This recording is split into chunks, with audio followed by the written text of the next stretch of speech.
फिर बढ़ रहा कोरोना का ग्राफ, तीसरी लहर के संकेत भी साफ।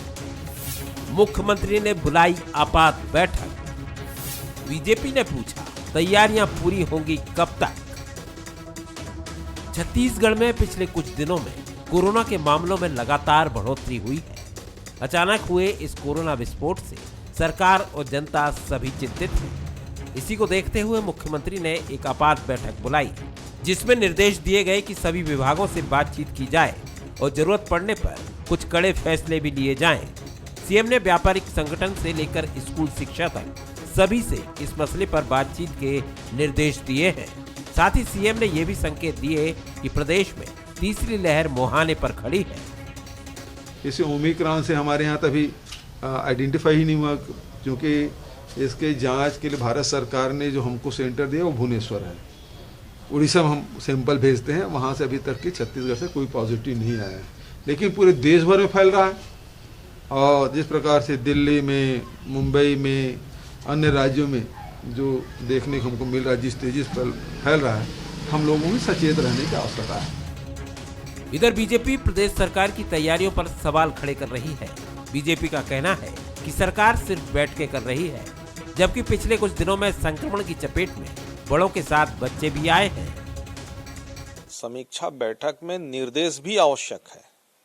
उसके निर्देशों को जिला कलेक्टर के माध्यम से ब्लॉक में और गांव तक कैसे पहुंचता है, गांव से लेकर के ब्लॉक, जिला, प्रदेश तक की कैसी व्यवस्था बनती है, इस पर सरकार को निर्देश जारी करना चाहिए। कोरोना से फिर अचानक आ जाएगा, नहीं तो हम बात कहते कहते रह जाएंगे, समीक्षा करते रह जाएंगे, लेकिन निर्देश जमीनी स्तर पर नहीं आ पा रही है। प्रदेश में दूसरी लहर की दहशत अभी कम नहीं हुई थी कि एक बार फिर से कोरोना की लहर छत्तीसगढ़ में दस्तक देने को तैयार खड़ी है। ऐसे में अब जरूरत राजनीति से तर सभी को एक साथ लाने की है, ताकि इस महामारी को एक बार फिर से हराया जा सके। अभिषेक शुक्ल, बंसल न्यूज, रायपुर। नमस्कार, स्वागत है आपका। मैं हूं अभिषेक शुक्ल। कोरोना पुराना, बहस नहीं। जी हाँ, ओमिक्रॉन को लेकर क्या स्थिति है, ये सभी लगातार आजकल अपडेट्स ले रहे हैं। प्रदेश के साथ साथ देश के कई राज्यों में ओमिक्रॉन के जो संकट के बादल हैं वो गहरा रहे हैं। हालांकि छत्तीसगढ़ में ओमिक्रॉन का अब तक कोई केस मिला नहीं, लेकिन पिछले अगर 4-5 दिन का रेशियो देखा जाए तो अचानक से जो उछाल देखने को मिली है कोरोना संक्रमितों की संख्या में, वो चिंताजनक है। क्योंकि 2021 का वो मंजर अब तक किसी ने भूला नहीं है, जब एक के बाद एक अपनों को लोगों ने खोया था। शायद ही ऐसा कोई परिवार बचा हो जिसने अपने करीबियों को, अपने रिश्तेदारों, नातेदारों या अपने परिवार में किसी को ना खोया हो। यही वजह है कि जब पिछले 5 दिन से कोरोना का विस्फोट हुआ तो सभी चिंतित हुए और सरकार की भी चिंता स्वाभाविक थी। मुख्यमंत्री ने आपात बैठक बुलाई, तत्काल कई सारे समीक्षा के निर्देश दिए। विपक्ष ने हालांकि सवाल खड़े किए और कहा कि ये बैठकें आखिरकार कब तक, निर्देश भी देने होंगे। चर्चा आज इसी पर। और वाकई जो दूसरी लहर थी छत्तीसगढ़ में, उसने जो नुकसान पहुंचाया था, उसके बाद तीसरी लहर या कहे जाए जो कोरोना विस्फोट है, उसके आने वाले समय को सोचकर ही लोग दहशत में हैं। और हर जगह से लगभग मांग उठ रही है कि इसको लेकर अब सचेत होना ज़रूरी है। खास मेहमान हमारे साथ हैं। हमारे साथ भाजपा से अमित चिमनानी जी, बहुत स्वागत अमित जी। धनंजय जी हमारे साथ कांग्रेस से हैं, बहुत स्वागत धनंजय जी। और आईएमए अध्यक्ष विवेक अग्रवाल भी हमारे साथ हैं, डॉक्टर विवेक अग्रवाल, बहुत स्वागत आपका। डॉक्टर साहब, सबसे पहले मैं आपसे ही इस मसले पर बातचीत करूंगा। हमारे यहाँ हालांकि ओमिक्रॉन का अब तक कोई मरीज मिला नहीं है, लेकिन जिस तरीके से मल्टीप्लाई अचानक से संक्रमितों की संख्या में उछाल आया है, उसके पीछे वजह आप क्या देखते हैं? ये कितना हमारे प्रदेश के लिए खतरनाक है? देखिए, जो ये उछाल आ रहा है, तो अभी हमने देखा है कि कोरोना के इन्फेक्शन बढ़ रहे हैं, लोगों का एक दूसरे से मिलना जुलना भी बहुत ज्यादा हो रहा है, लोग शादियों में, पार्टियों में भी जा रहे हैं और मास्क का इस्तेमाल बिल्कुल भी नहीं कर रहे हैं। मतलब लोग शायद ये भूल गए हैं, जो उन्होंने 6-8 महीने पहले जो भयावह रूप देखा था कोरोना का, वो भूल चुके हैं। जब हम देख रहे हैं कि देश में कोरोना बढ़ रहा है, तो हमारी खुद की जिम्मेदारी है कि इन सब जगहों पे हम जाएं तो कम से कम मास्क लगा के रखें और जितना हो सके भीड़ भाड़ से दूर खड़े रहें। यही एक कारण है, लोगों की लापरवाही है जो जिसकी वजह से कोरोना का इन्फेक्शन अचानक से बढ़ा है। और कुछ तो मौसम जो ठंडक बढ़ती है, तो पिछले बार भी हमने देखा था अगस्त सितंबर के बाद में मौसम में जब ठंडक आई थी तब बढ़ा था, अभी दिसंबर में आ रहा है। तो असावधानी ही इसका एक मुख्य कारण है, क्योंकि लोगों के सांस के जरिए खांसने से, छींकने से, बात करने से ये फैलता है। हालांकि लोगों को 2-2 टीके लग चुके हैं, बहुत सारे लोगों को, परंतु फिर भी इसका ये मतलब नहीं है कि उनके अंदर कोविड का इन्फेक्शन नहीं होगा। भाई वायरस उनके बॉडी में जाएगा, परंतु वो उनके बॉडी को नुकसान नहीं पहुंचाएगा, लेकिन उनकी सांस में वो वायरस मौजूद है।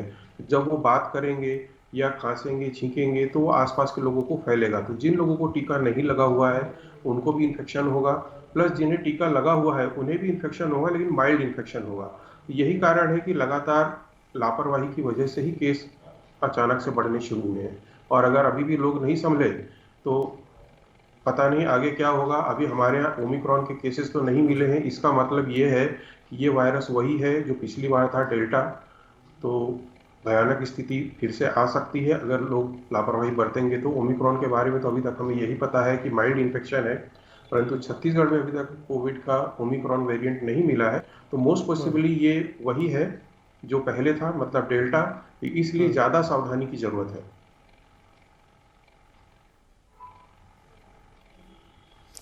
चलिए, डेल्टा हो सकता है, ओमिक्रॉन अभी है नहीं। लोगों की लापरवाही की वजह से ये तमाम संक्रमण में अचानक से उछाल आया है। हालांकि सरकार एक्टिव है। अमित चिमनानी जी, सरकार ने बहुत सारी समीक्षा बैठकें आज की हैं, पर आप लोगों की तरफ से ये कहा गया कि बैठकों का नहीं, निर्देश का वक्त है। देखिए, जब 4-5 दिनों में संक्रमण की दर 10 गुना हो जाए, 30 से 300 पे पहुंच गए हम अभिषेक जी, तब बैठक में चाय कॉफी पीने से क्या होने वाला है। कहीं ना कहीं अन्य राज्यों ने इसमें बहुत बेहतर काम कर लिया है। कई जगह नाइट कर्फ्यू लगा, कई जगह सामाजिक आयोजन या शादियों के बारे में या बाकी भीड़ भाड़ वाले इलाकों के बारे में दिशा निर्देश जारी हो गए। स्कूलों के बारे में बड़ा स्पष्टीकरण आ गया। लेकिन छत्तीसगढ़ के लोग ये समझ नहीं पा रहे हैं कि अब आने वाले समय में कुछ होगा या जस की तस चीजें चलती रहेंगी। और जिस प्रकार से संक्रमण फैल रहा है और जितनी तेजी है, तो लगता है कि सरकार शायद किसी आंकड़े का इंतजार कर रही है कि 300 से 3000 पहुंच जाए, या 2 लहरों में जैसे बेमौत लोगों को मरने दिया गया। सरकार पहले भी सो रही थी, तो कुछ लोग बेमौत मर जाएं, उसके बाद सरकार जागेगी। मतलब बड़े दुर्भाग्य का विषय है कि अभी तक केवल बैठक, और वो भी सोनिया गांधी जी का फोन आता है हमारे मुख्यमंत्री जी के पास कि आपने क्या कोरोना पे किया है, तो वो अगले दिन बैठक कर रहे हैं। इस सरकार का मतलब खुद का कोई दायित्व ये महसूस करते हैं कि नहीं करते हैं कि हम समय पे कुछ कदम उठा लें और हम एक मिसाल कायम करें देश के लिए कि भैया चलो, अन्य राज्यों में बहुत ज्यादा तेज फैला, हमारे प्रदेश में हमने बहुत एहतियात की, हमने दिशा निर्देश जल्दी दे दिए, हमने लोगों को अवेयर किया, हमने टीकाकरण में तेजी कर ली, जिससे हमारे प्रदेश के लोगों को हमने इन्फेक्ट होने से बचाया। इस दिशा में ये सरकार सोचती ही नहीं है। न्यू ईयर की पार्टियां होने दी गई, शादियां हो रही हैं जैसे डॉक्टर साहब ने कहा। और एक चीज बड़ी इंपॉर्टेंट डॉक्टर साहब ने कह दी है, ओमिक्रॉन नहीं है इसके लिए कांग्रेस खुशी जाहिर कर रही है। ये खुशी का विषय नहीं है, तो दुख का विषय है। ओमिक्रॉन नहीं है तो डेल्टा है, और डेल्टा ओमिक्रॉन से खतरनाक है। तो इसके लिए तो थोड़ा सा जल्दी काम कर ले सरकार। और बच्चों का वैक्सीनेशन आज से चालू हो गया है। बताएं छत्तीसगढ़ में कितना आंकड़ा हुआ, मध्य प्रदेश का आंकड़ा भी आ गया कि 7 लाख लोगों को, बच्चों को लगा दी गई। क्या कांग्रेस को पता है आज कितने बच्चों को वैक्सीन लगा है?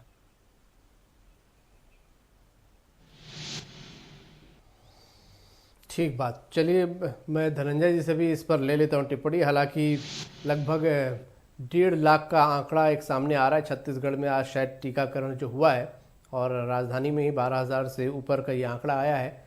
धनंजय जी, बैठकों का वक्त नहीं भाजपा कहना, आपको क्या लगता है कि अब छत्तीसगढ़ में कड़े फैसले लेने का वक्त आ गया है?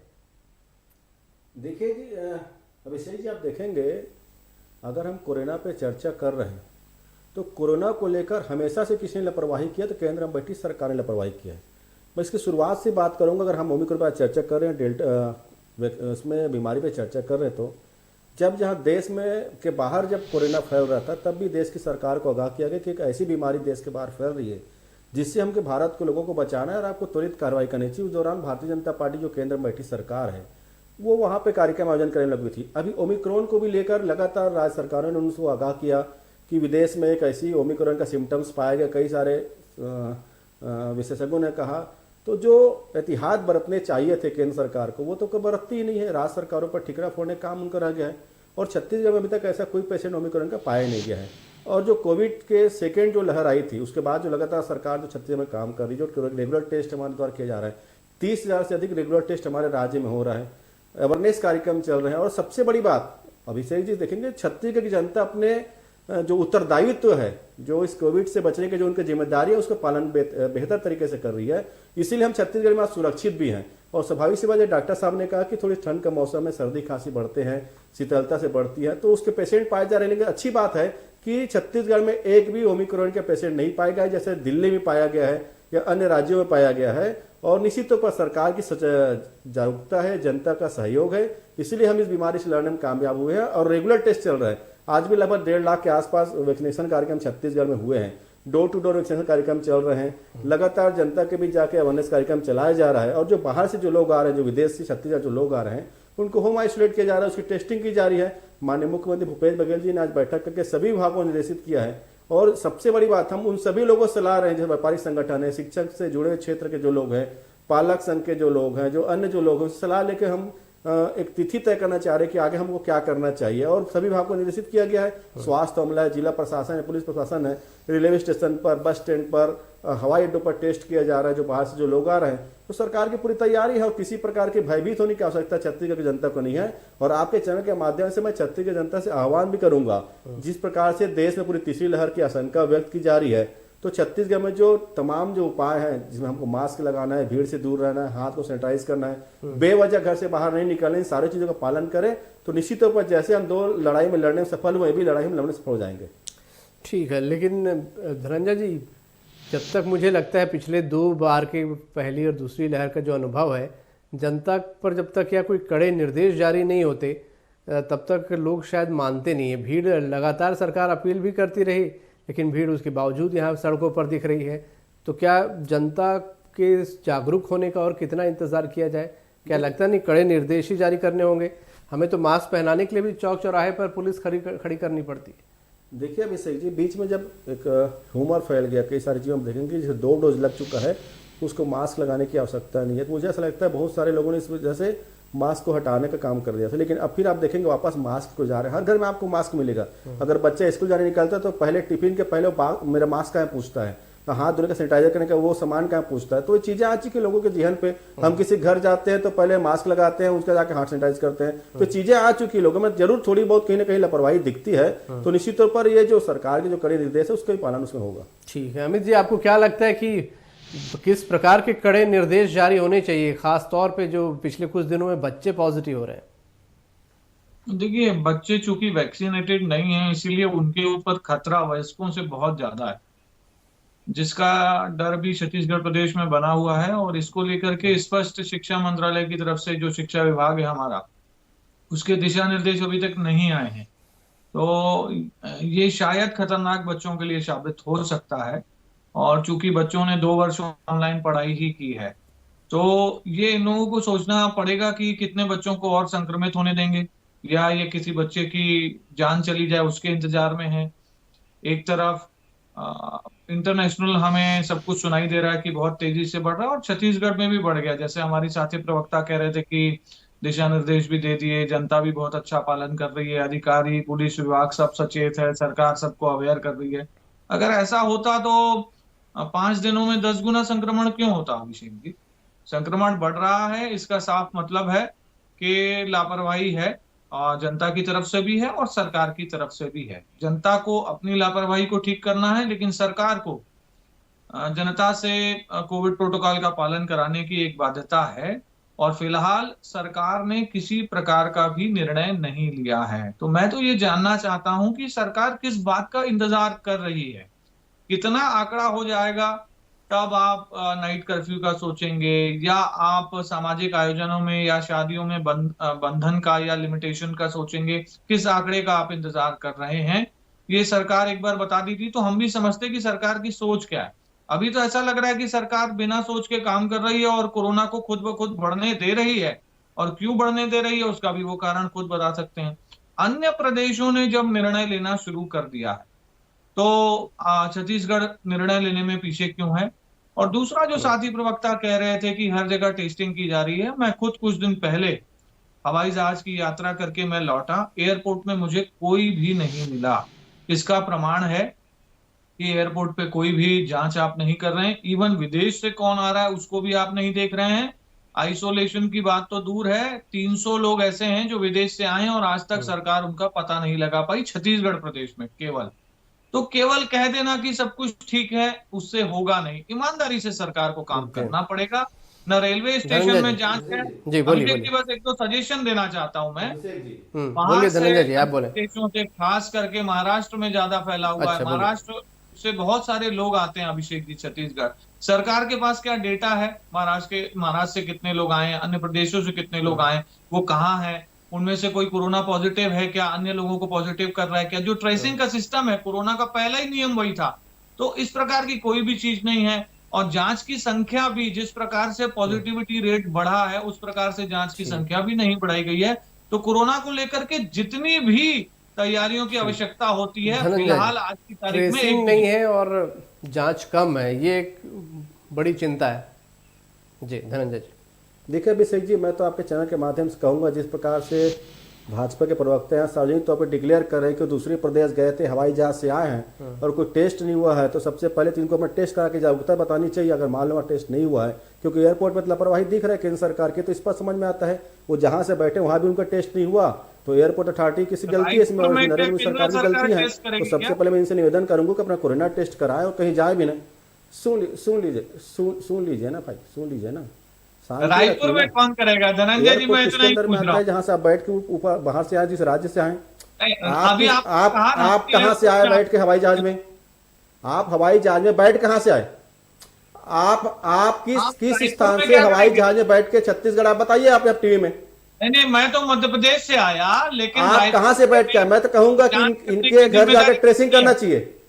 मैं ये पूछ मध्य रहा हूँ, प्रदेश आए ना, मध्य प्रदेश में जब कोरोना के पेशेंट बढ़ गए तो मध्य प्रदेश से आने के बाद क्या आपके दायित्व नहीं बनता? आप भारतीय जनता पार्टी के प्रवक्ता हैं, यहाँ कोविड पे आप चिंता जाहिर कर रहे हैं, तो आपका दायित्व नहीं बनता कि मध्य प्रदेश में आपका टेस्ट क्यों नहीं हुआ जब यहाँ से गए? तो आप यहाँ से मध्य प्रदेश गए तो मध्य प्रदेश में टेस्ट आपका क्यों नहीं किया गया? अरे आप मध्य प्रदेश से यहाँ पे आए तो क्या आपका टेस्ट हुआ क्या? जांच करना क्यों नहीं हुआ? जिम्मेवारी है, मेरा इतना सा प्रश्न है। आपने प्रशासन को इन्फॉर्म किया क्या? आपने प्रशासन को इन्फॉर्म किया कि आप मध्य प्रदेश गए थे, मध्य प्रदेश से आए हैं, आपने इन्फॉर्म किया? आप एक जिम्मेदार पार्टी के प्रवक्ता हैं और गैर जिम्मेदाराना व्यवहार खुद कर रहे हैं। आप क्या लोगों को सजेस्ट करेंगे? आप मध्य प्रदेश गए थे जहां कोरोना बढ़ा हुआ था, क्या मध्य प्रदेश में आपने टेस्ट करवाया? आपने क्या केंद्र सरकार ने गाइडलाइन जारी नहीं किया है? आप क्या केंद्र सरकार ने गाइडलाइन नहीं जारी किया है कि कोई भी हवाई जहाज से आएंगे तो उसको रिपोर्ट दिखाना का केंद्र सरकार ने गाइडलाइन जारी किया है? क्या नरेंद्र मोदी सरकार के गाइडलाइन का पालन नहीं करेंगे? भारतीय जनता पार्टी के जिम्मेदार प्रवक्ता इतना गैर जिम्मेदार व्यवहार कर रहा है, ये तो समझ में आ जाता है। आपके खिलाफ तो एफआईआर होनी चाहिए कि आपने गुमराह किया राज्य को आके।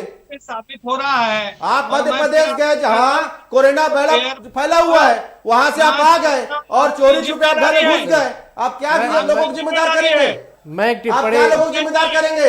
जब एक पार्टी का जिम्मेदार प्रवक्ता इतना लापरवाही कर रहा है तो लोगों को बैठ के क्या सलाह देगा? आपके खिलाफ एफआईआर होनी चाहिए कि आपने गुमराह करने काम किया राज्य में आके। मैं तो निवेदन करूंगा प्रशासन से कि आपके खिलाफ एफआईआर हो। आपने छत्तीसगढ़ को गुमराह करने काम किया है। आप मध्य प्रदेश गए, मध्य प्रदेश से आपने वहां जो कोरोना फैला वहां गए, उसके बाद छत्तीसगढ़ आ गए। मैं तो आपके खिलाफ एफआईआर कराने की मांग करता हूँ। डॉक्टर विवेक अग्रवाल से मैं एक सवाल करूंगा यहाँ पर, मेरे पास समय कम है। आप आए और छत्तीसगढ़ में आकर घर घुस गए, प्रशासन को सूचित नहीं किया। डॉक्टर साहब, आप कोरोना आपने प्रशासन को आने वाले समय में कितना खतरनाक आप इस कोरोना को मान रहे हैं, किस दिशा में हम जा रहे हैं? एफआईआर होनी चाहिए। अमित जी, आपने प्रशासन को सूचित नहीं किया कि आप मध्य प्रदेश से आए हैं। धनंजय जी, मैं डॉक्टर साहब से एक सवाल कर लूं, समय मेरे पास कम है। डॉक्टर विवेक अग्रवाल, आने वाले समय में कितना छत्तीसगढ़ किशोर जा रहा है, कितना खतरनाक ये जो संकेत मिल रहे पिछले 5 दिनों में संक्रमण बढ़ा है, हम किस मुहाने पर है? देखिए, पिछली 2 लहरों का जो अनुभव है वो बहुत खराब रहा है। लोगों ने बहुत ज्यादा लोगों को, अपने परिवार के सदस्यों को खोया है। और अगर जनता अपनी पिछली गलतियों से सीख नहीं लेती है और अभी भी लापरवाही बरतती है तो निश्चित तौर पे आगे आने वाली स्थिति और भयानक हो सकती है, क्योंकि अभी बहुत मेन तो यह है कि 18 साल से कम उम्र के जितने लोग हैं वो वैक्सीनेटेड नहीं हैं। ऊपर के लोग वैक्सीनेटेड है, उनमें भी बहुत से लोगों ने वैक्सीनेशन अभी भी नहीं लिया है। तो अगर लापरवाही बरतेंगे तो निश्चित तौर पे स्थिति और भयानक होगी, क्योंकि हम जान रहे हैं कि ओमिक्रॉन नहीं है तो डेल्टा है ये, और डेल्टा है तो अनवैक्सीनेटेड लोगों में बहुत खतरनाक रूप दिखा सकता है।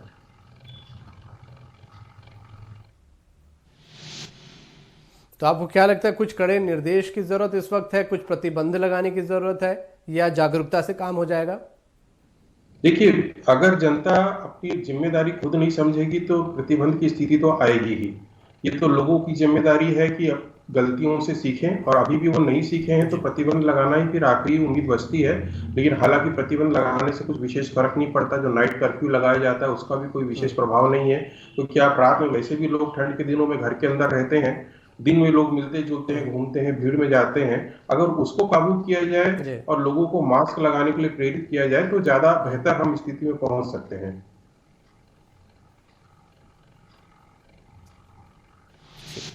बहुत शुक्रिया करूंगा आप सभी का। अमित जी, माफ़ी चाहूँगा, समय मेरे पास आज कम था, चर्चा को मुझे यहीं रोकना पड़ेगा।